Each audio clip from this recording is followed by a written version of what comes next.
नमस्कार दोस्तों, जय श्री श्याम क्लासेज के इस डिजिटल प्लेटफॉर्म कर्मा ई स्टडी पर आपका पुनः हार्दिक स्वागत है। दोस्तों, वर्तमान समय में आप जिस समस्या और दुविधा से गुजर रहे हो उससे हम काफ़ी गुजर चुके हैं। समस्या का बिंदु है, चिंता का विषय है, लेकिन आप इस मामले में ज़्यादा चिंता कर कर अपने शरीर और मानसिक स्थिति को खराब नहीं करें। ज़्यादा चिंता करने से कुछ होने वाला नहीं है। चिंता करने की बजाय आप चिंतन करें, जिससे आपको नया उजाला कहीं दिख सके। दोस्तों, ये जो कोर्ट का मैटर है, राजस्थान की एग्जाम में लगातार बना रहता है। हमेशा समस्या आती है। मुख्य रूप से जो जूनियर अकाउंटेंट की एग्ज़ाम है, विगत साल से हमारे समय जो एग्ज़ाम हुई थी उससे देखते हैं तो लगातार ये काल चक्र कोर्ट की केसेज का लगातार बना हुआ है। हम तो आपसे भी बुरी तरह फंस गए थे। हमारी तो एग्ज़ाम ही रिजेक्ट हो गई थी, इतने अच्छे नंबर थे, श्योर सिलेक्शन था, लेकिन एग्ज़ाम कोर्ट में चली गई। कोर्ट ने कहा कि पेपर में चीटिंग हुई है, पेपर लीक हुआ है और वापस पेपर कराना पड़ेगा आरपीएससी को। तो ऐसे में हमारी मानसिक स्थिति क्या हो सकती है? ठीक है, तो काफ़ी समस्या थी।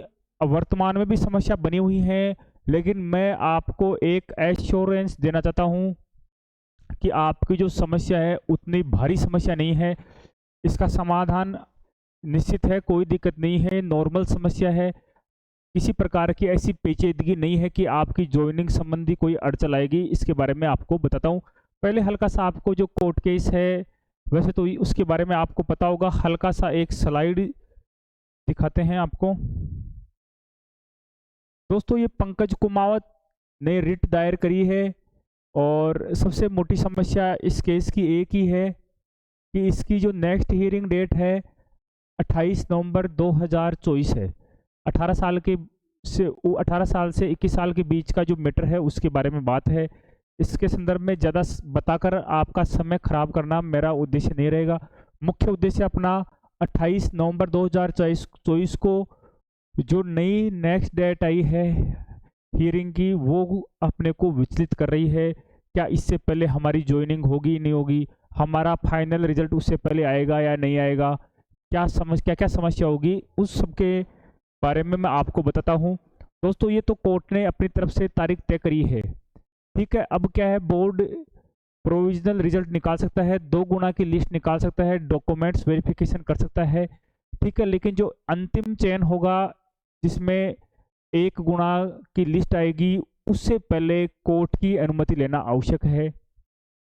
तो ऐसे में जैसे ही सारी प्रक्रिया अगर बोर्ड की पूरी हो जाती है तो बोर्ड एजीजी के माध्यम से, ठीक है, एडवोकेट जनरल के माध्यम से, जो राजस्थान सरकार का महाधिवक्ता होता है, राजस्थान सरकार का एक तरह से वकील होता है, सरकार की तरफ से कोर्ट में पेश होता है, तो उसके माध्यम से वो तारीख चेंज करवा लेंगे, सुनवाई कर लेंगे। साथ ही बीच में आपको बता दूं, कोर्ट के आदेश के अध्ययन रहते हुए, कोर्ट के आदेश के अध्ययन रहते हुए आपका फाइनल रिजल्ट जारी हो सकता है, कोई दिक्कत नहीं आती है। हमारा जब चयन हुआ था उस समय भी क्या है, कोर्ट के निर्णय के अधीन होते हुए ही हमें फाइनल नियुक्ति दी गई थी। उसका एविडेंस मैं आपको दिखा सकता हूँ। दोस्तों, ये हमारा ज्वाइनिंग ऑर्डर था।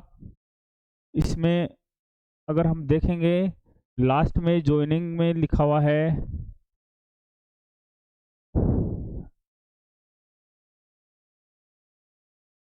उक्त नियुक्तियां माननीय सर्वोच्च न्यायालय में सिविल अपील संख्या 164-66/2017 कैप्टन गुरविंदर सिंह व अन्य बनाम राजस्थान राज्य व अन्य के निर्णय के अधीन रहेंगी एवं सिंगल बेंच सिविल रिट याचिका संख्या दीपेंद्र सांवल व अन्य बनाम राज्य में पारित अंतरिम आदेश दिनांक तथा एस बी एस मतलब सिंगल बेंच के बारे में है, सिविल रिट याचिका संख्या हेमंत कुमार खांडल बनाम आरपीएससी अन्य में पारित अंतरिम आदेश दिनांक तथा उक्त पदों एवं इस परीक्षा के संबंध में माननीय न्यायालय में लंबित विभिन्न याचिकाओं के निर्णयों के अधीन रहेगी।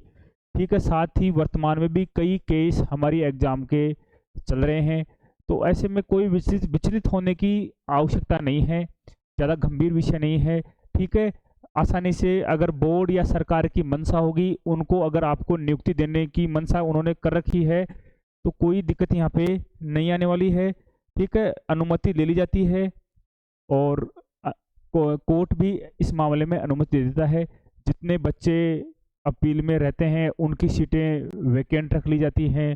ठीक है, या अन्य कई माध्यम होते हैं, आपकी जो नियुक्ति होती है वो उसके अधीन होती है, उसमें साफ लिखा जाता है कि अगर कोर्ट के किसी भी निर्णय की पालना में आपको उक्त पद से हटाया भी जा सकता है, तो ऐसे सभी बचाव करते हुए आपको पोस्टिंग दी जा सकती है।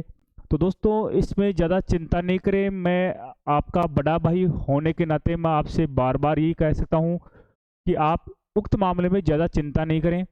आप जो आपको सुधारात्मक उपाय लगे वो कर सकते हैं। अगर चिंता में सारे दिन रहोगे तो देखो, गुस्सा, बेचैनी, नींद नहीं आना, तनाव, ऐसी स्थितियाँ होती हैं। इससे बढ़िया बेहतर होगा कि आप नया कोई उद्देश्य सेट करें, नया कुछ करते रहें जिससे आपका टाइम स्पेंड होता रहे। ठीक है, हमने भी काफ़ी समय इसी भाग दौड़ में, कोर्टों के चक्कर लगाने में काफ़ी निकाल दिए थे।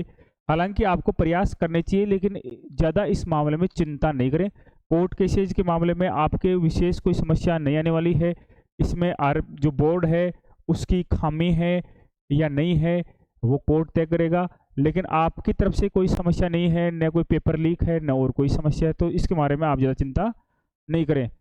दोस्तों, साथ ही हमारे समय में जब पेपर लीक हुआ था और हमारी जब एग्ज़ाम कैंसिल हुई थी, उस समय मैंने एक कविता मेरे अंतर्मन से तैयार हुई थी और वो कविता मैं अब तक रिलीज नहीं कर पाया था।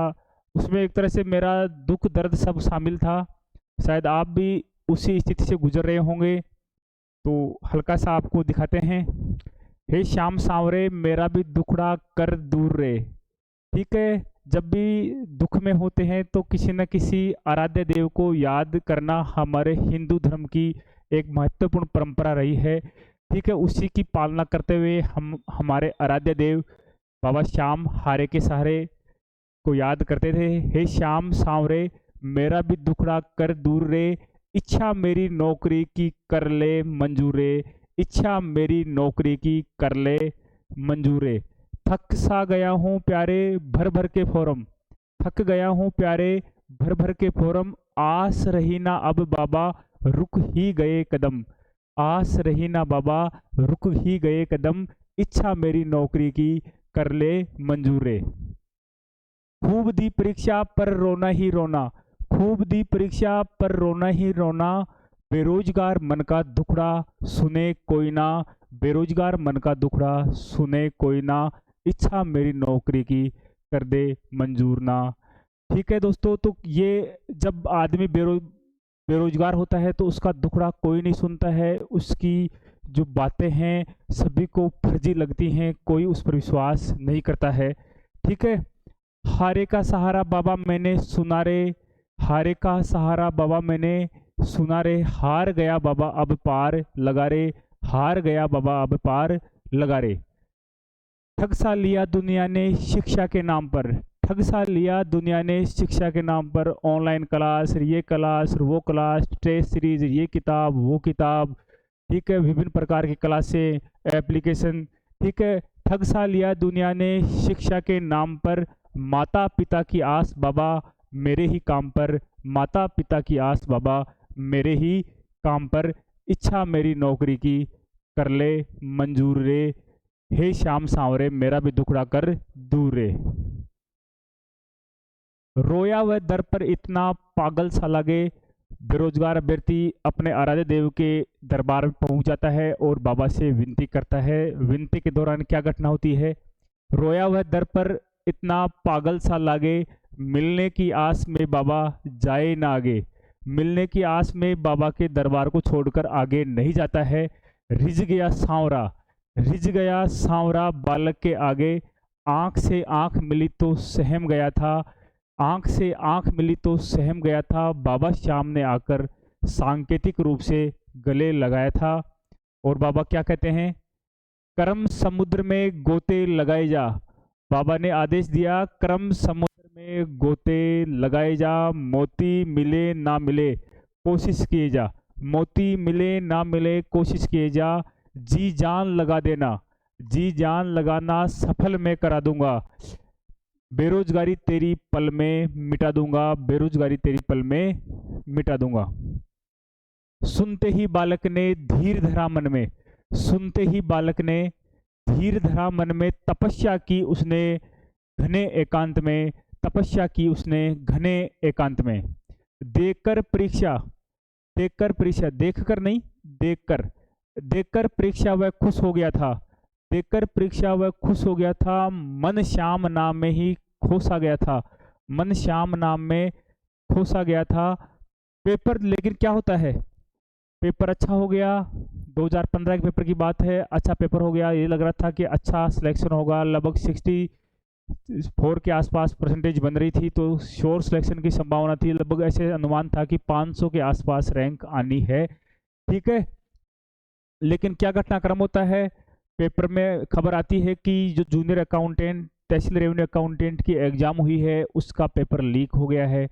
कुछ पेपर चोरों ने कुटिल स्वांग रचाया और पूरे सिस्टम को मजबूर कर दिया वापस एग्जाम कराने के लिए। तो दोस्तों वैकेंसी कोर्ट में जाती है, लगभग 7-8 महीने हियरिंग होती है।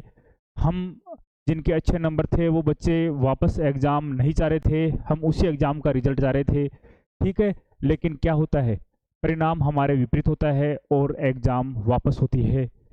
तो दोस्तों पेपर चोरों ने कुटिल स्वांग रचाया, पेपर चोरों ने कुटिल स्वांग रचाया, आंसू रुके ना, आंसू रुके ना जब रद्द पेपर पाया, आंसू रुके ना जब रद्द पेपर पाया।